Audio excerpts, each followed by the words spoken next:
श्री सद्गुरु साईनाथ महाराज की जय। बाबा अक्सर अपने भक्तों की परीक्षा लिया करते थे। ऐसी ही परीक्षा उन्होंने एक बार कुश भावे जी की ली थी। एक बार कुश भावे बाबा के पास द्वारका माई में बैठे हुए थे। एकादशी का दिन था। बाबा अच्छी तरह जानते थे कि कुश भावे जी एकादशी का उपवास रखते थे। बाबा ने कुश भावे जी से पूछा, तुम आज के दिन क्या खाते हो? कुश जी ने बोला, कुछ नहीं बाबा, आज तो एकादशी है ना, इसलिए मैं आज के दिन कुछ नहीं खाता। बाबा ने फिर प्रश्न किया, एकादशी का क्या अर्थ है? भोले भाले कुश जी ने कहा, एकादशी मतलब उपवास, और उपवास में कंदमूल के अलावा कुछ नहीं खाते। मैं भी एकादशी का उपवास रखता हूँ। तब बाबा ने मुस्कुराते हुए कहा, अच्छा अच्छा, तो तुम कांदा खाते हो? तो ठीक है, लो ये कांदा, लो और खाओ। अरे खाओ ना, खाते क्यों नहीं? कुश जी ने बाबा को जबरदस्ती करते देखा तो बोले कि बाबा, अगर आप ये कांदा खाएंगे तो मैं भी ये कांदा अवश्य खा लूंगा। बाबा ने कहा, मैं तो कांदा खा रहा हूं। फिर क्या था, बाबा और कुश जी ने मिलके कुछ कांदे खाए। तभी कुछ मेहमान द्वारका माई में पधारे। उन्हें देखते ही बाबा को कुछ मजाक सूझा।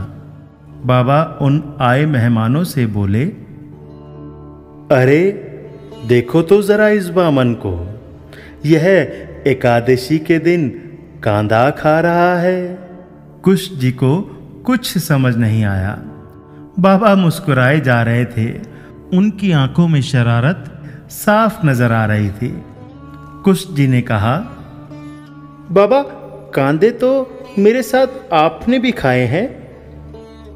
बाबा फिर मुस्कुराए और बोले, नहीं नहीं, मैंने तो मीठे आलू यानी कंद खाया है। ना यकीन हो तो देख लो। ऐसा कहते हुए बाबा ने उल्टी कर दी। कुश भावे जी ये देखकर आश्चर्यचकित रह गए। बाबा की उल्टी में सिर्फ मीठे आलू ही निकले। कुश जी ने यह चमत्कार देखा और झट से बाबा के मुंह से निकले आलू उठाकर प्रसाद स्वरूप अपने मुंह में डाल लिए। यह देखकर कुश को मारते हुए बाबा बोले, लेकिन कुश जी ने बाबा के द्वारा पिटाई की जाने की जरा भी परवाह नहीं की। यह देख बाबा का दिल पिघल गया। उन्हें कुश जी पर बहुत प्यार आ रहा था। अतः बाबा ने कहा, मैं तुम्हें आशीर्वाद देता हूँ कि जब भी तुम मेरा ध्यान करके अपने हाथों की दोनों हथेलियों को खोल कर रखोगे, तभी प्रसाद स्वरूप शिरडी की दूनी माई की ओदी तुम्हारे हाथों से स्वतः ही निकलेगी। उस ओदी को तुम भक्तों के कल्याण हेतु उन्हें बांट देना। इससे भक्तों का उद्धार होगा और तुम्हें पुण्य प्राप्त होगा। यह आशीर्वाद कुश जी के लिए बाबा का प्रेम था, जो उन्होंने कुश जी को आशीर्वाद के रूप में दिया था।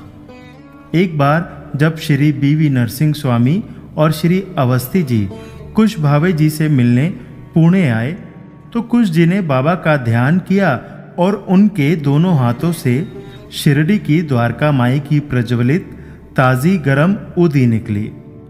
इस उदी से कुश जी ने पुणे में लकवे से पीड़ित एक व्यक्ति को ठीक किया था। कुश जी कहा करते थे कि यह शक्ति केवल बाबा का आशीर्वाद है। ऐसा करने के लिए मुझे किसी प्रकार का कोई जप तप नहीं करना पड़ता। बस केवल बाबा से प्रार्थना करनी होती है। बाबा की कृपा से इस उदी से ही सभी प्रकार के रोगों का अंत हो जाता है। जब मैं था तब हरि नहीं, अब हरि है मैं नाही। सब अंधियारा मिटी गया, दीपक देखया माही। भावार्थ, जब तक मेरे अंदर मैं अर्थात अहंकार का भाव था तब तक परमात्मा मुझसे दूर थे। जब मेरे अंदर से मैं अर्थात अहंकार दूर हो गया तो परमात्मा मुझे मिल गए हैं। जब मैंने ज्ञान रूपी दीपक के उजाले में अपने अंदर देखा तो मेरे अंदर व्यास अहंकारी रूपी अंधेरे का नाश हो गया। कहने का अर्थ यह है कि परमात्मा की प्राप्ति के लिए अहंकार का त्याग आवश्यक है। मन में हो विश्वास तो साईं करे पूरी आस। श्री सद्गुरु साईनाथार्पणमस्तु। शुभम भवतु। ओम साई राम।